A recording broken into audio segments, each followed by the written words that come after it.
You're just a little too old school for where we're headed. We need someone who can innovate.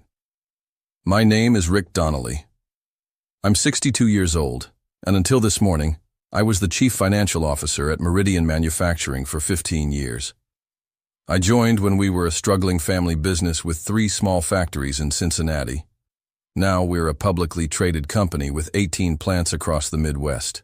I helped navigate us through 2 recessions, an acquisition crisis, and more boardroom politics than I care to remember. I'm not flashy. I don't schmooze investors at cocktail parties.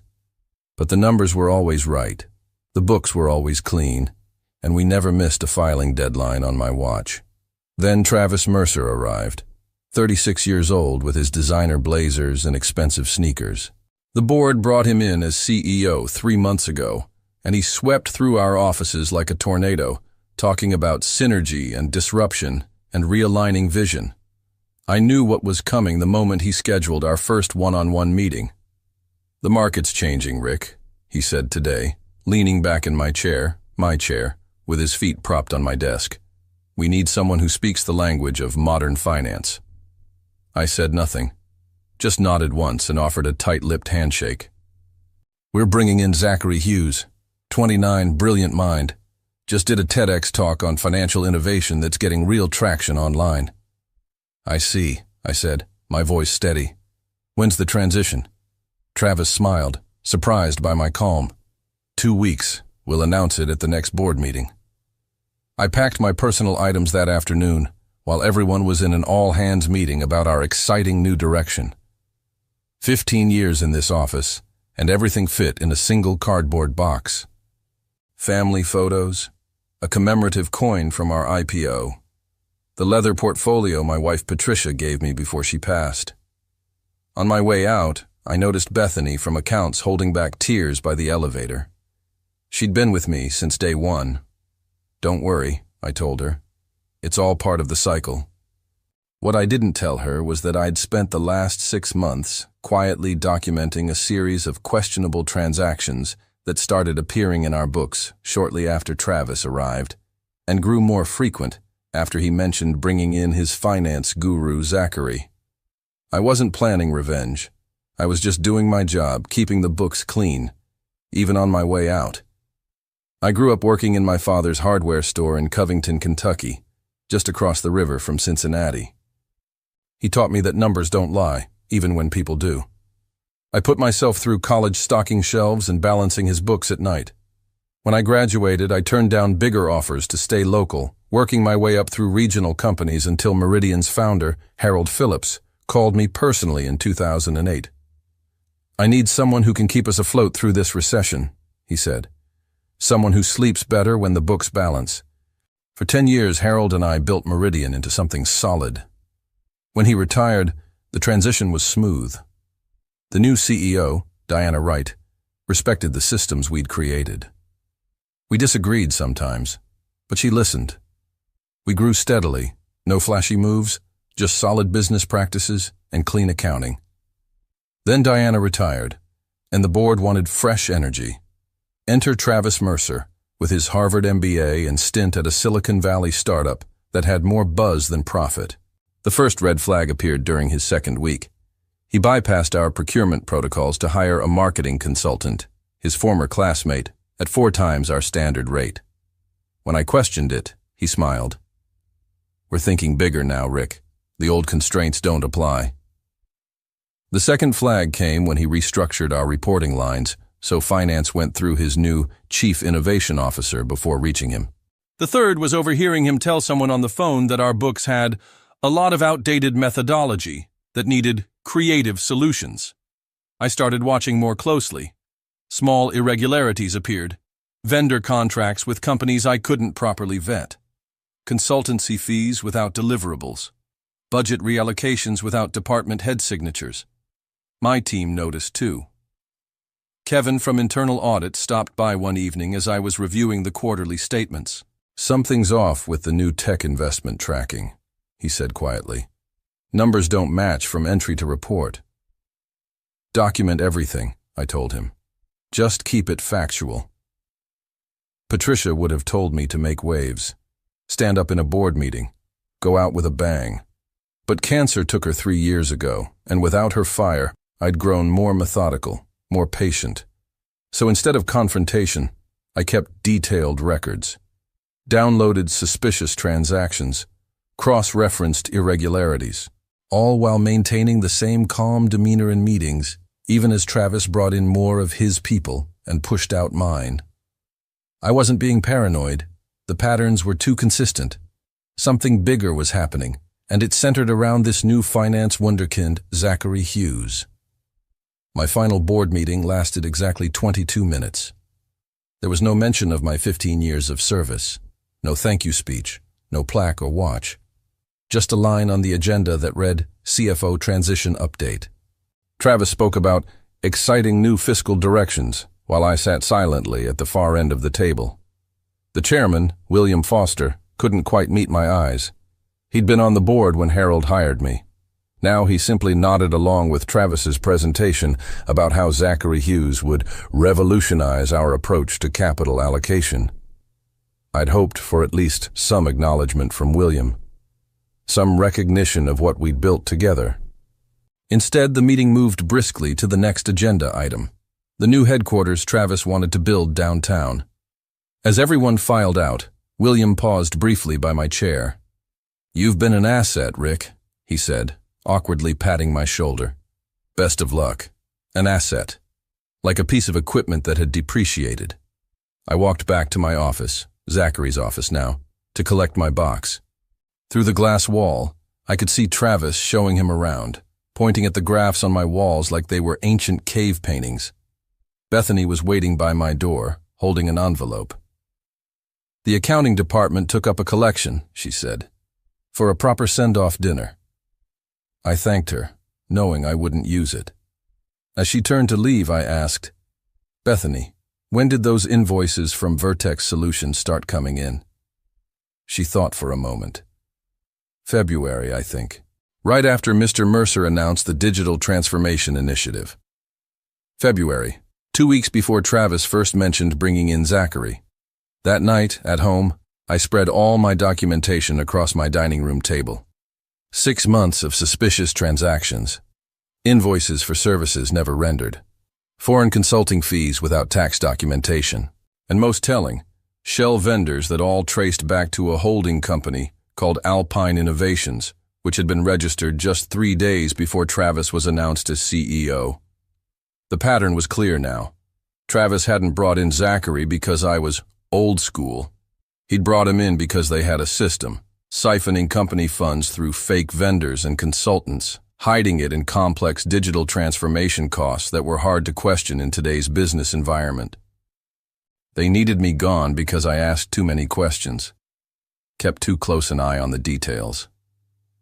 I sat back in my chair, looking at the evidence laid out before me. For the first time since Patricia died, I felt something beyond the numb routine of daily existence.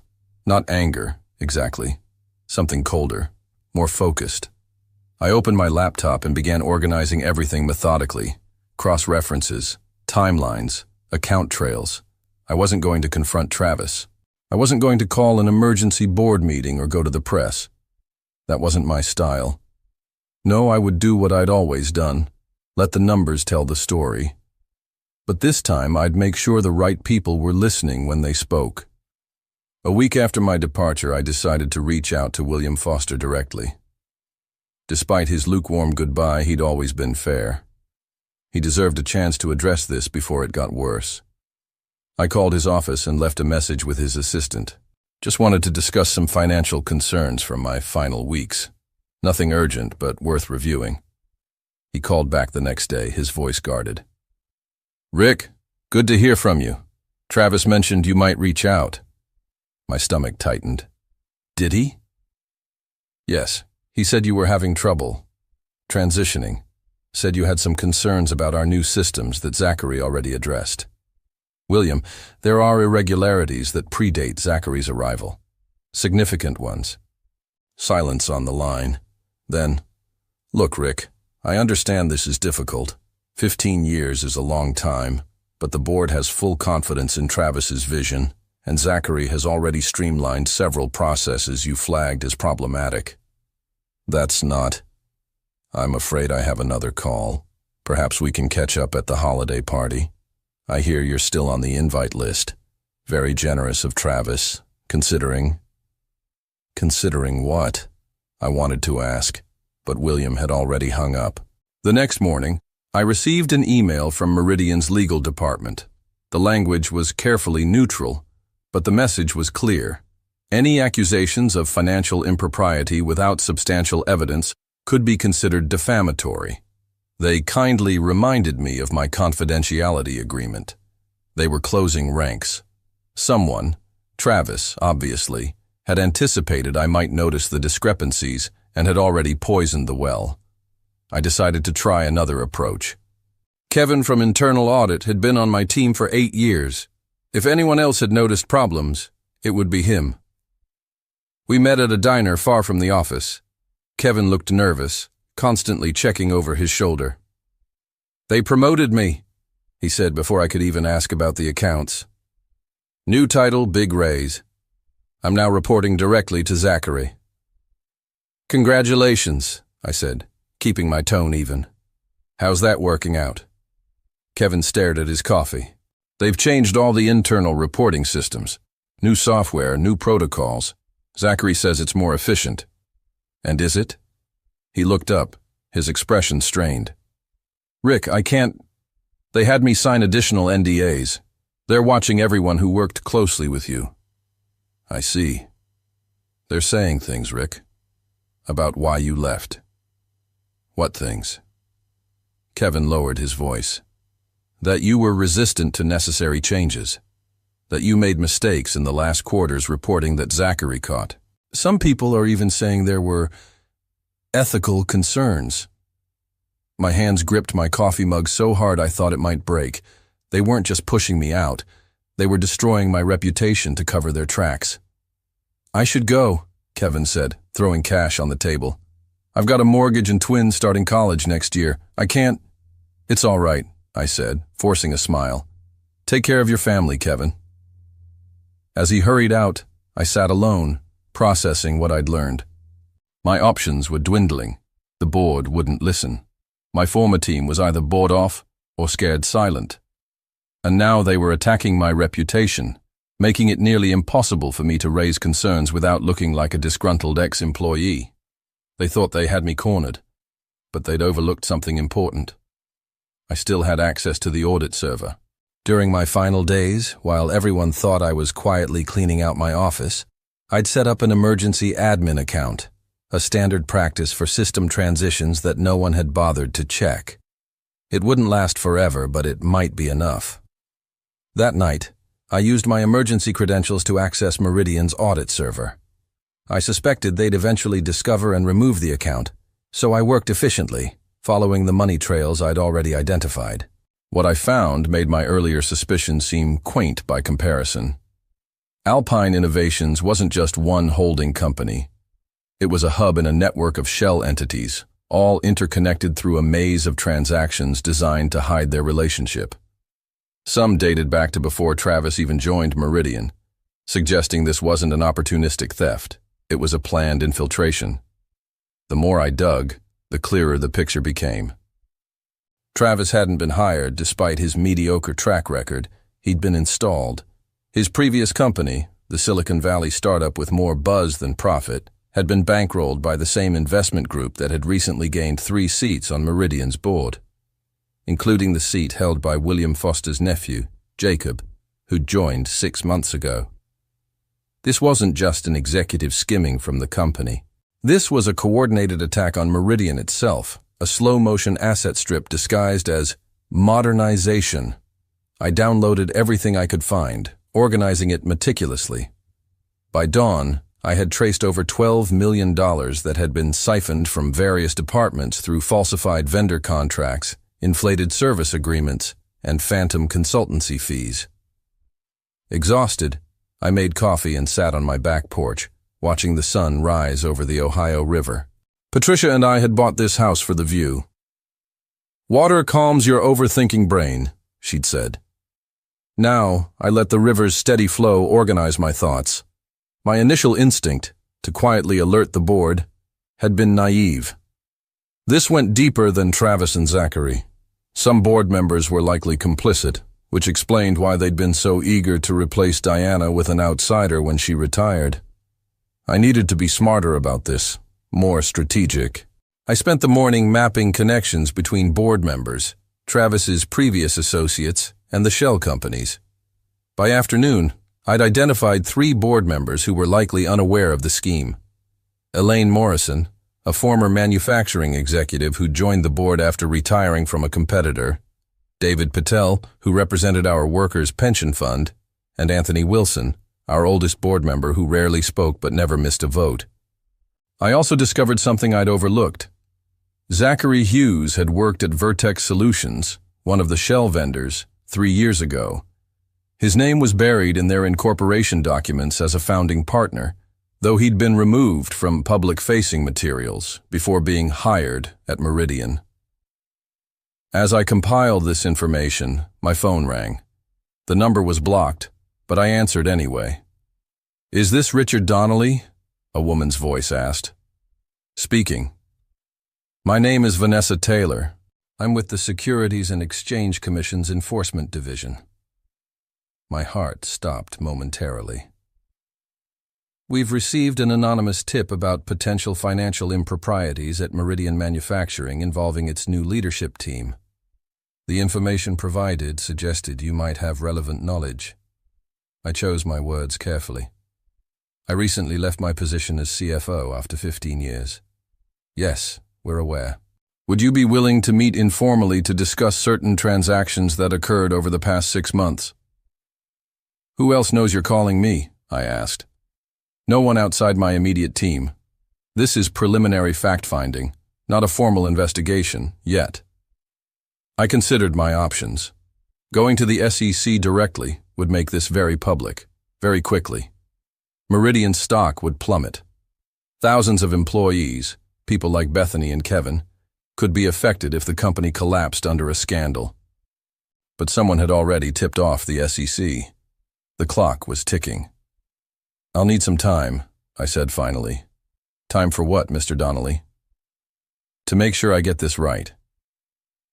I gave myself 3 days to execute my plan. First, I needed to ensure the evidence couldn't be erased. I copied all my documentation to multiple secure locations and set up deadman switches.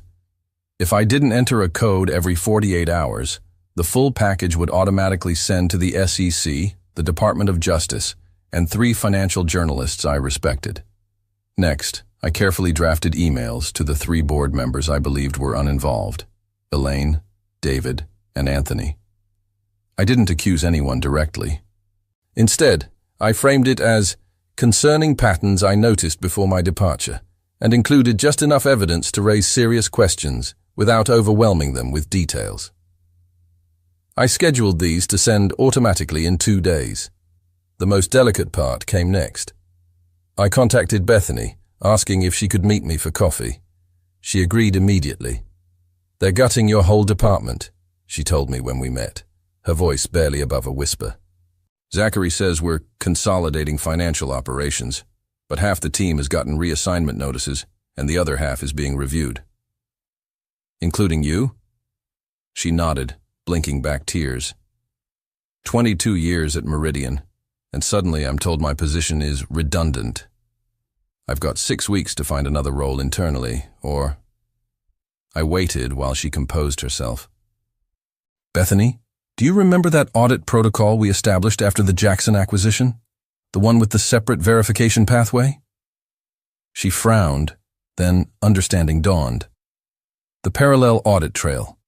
The one that automatically duplicates all transactions over $50,000 to the secure server. Is it still running?" "As far as I know, it's hard-coded into the system. Zachary's team would have to specifically know about it to disable it."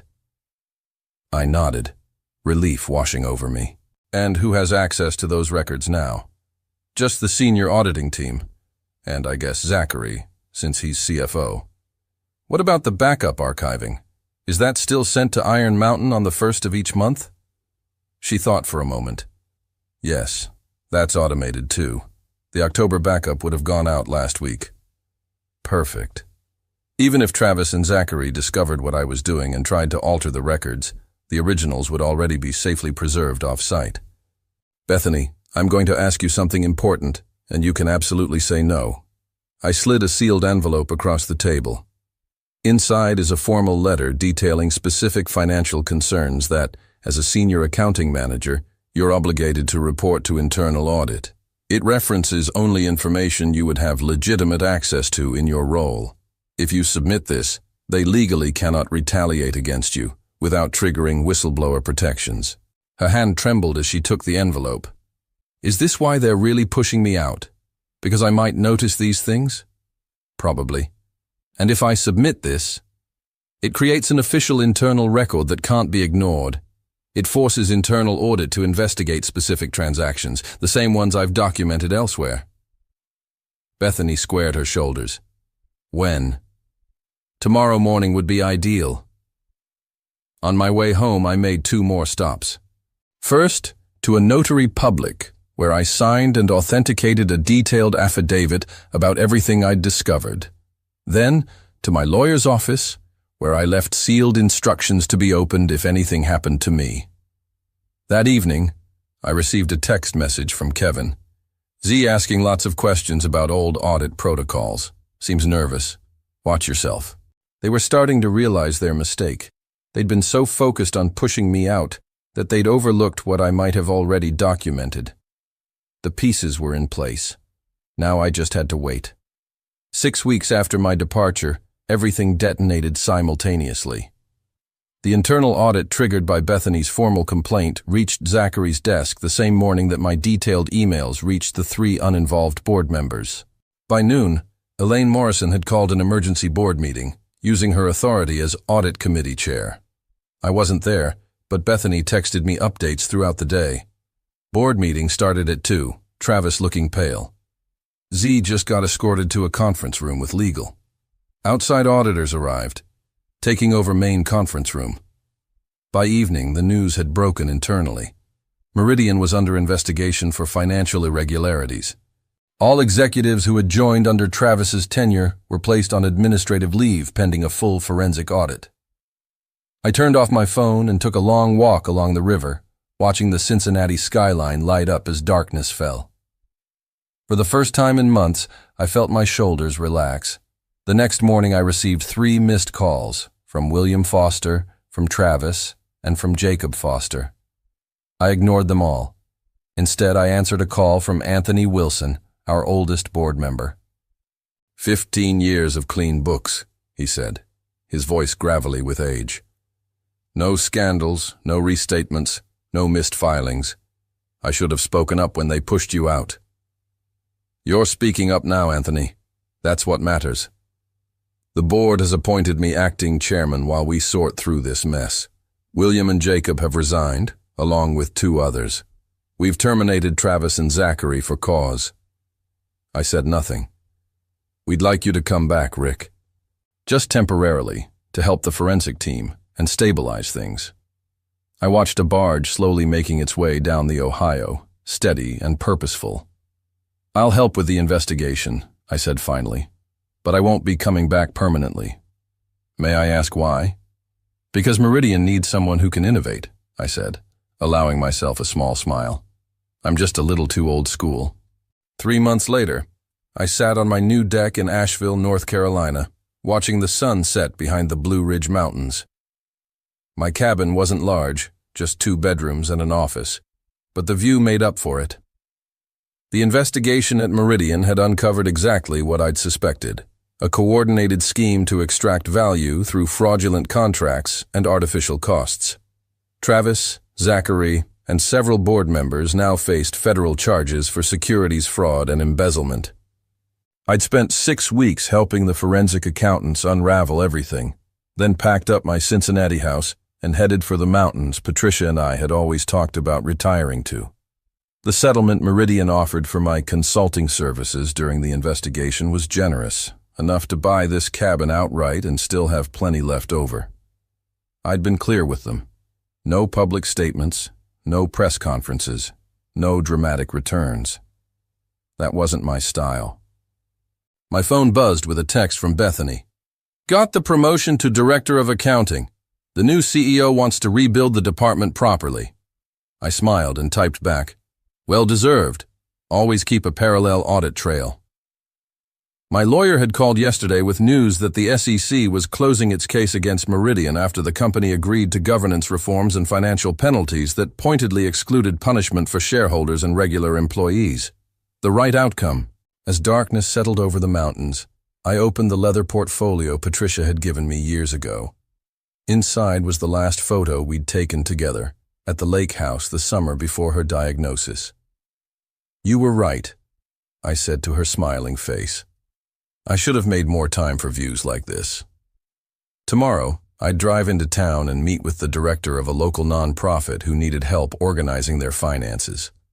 Nothing flashy, just good, clean accounting for people doing important work. Some might call that old school. I just called it integrity.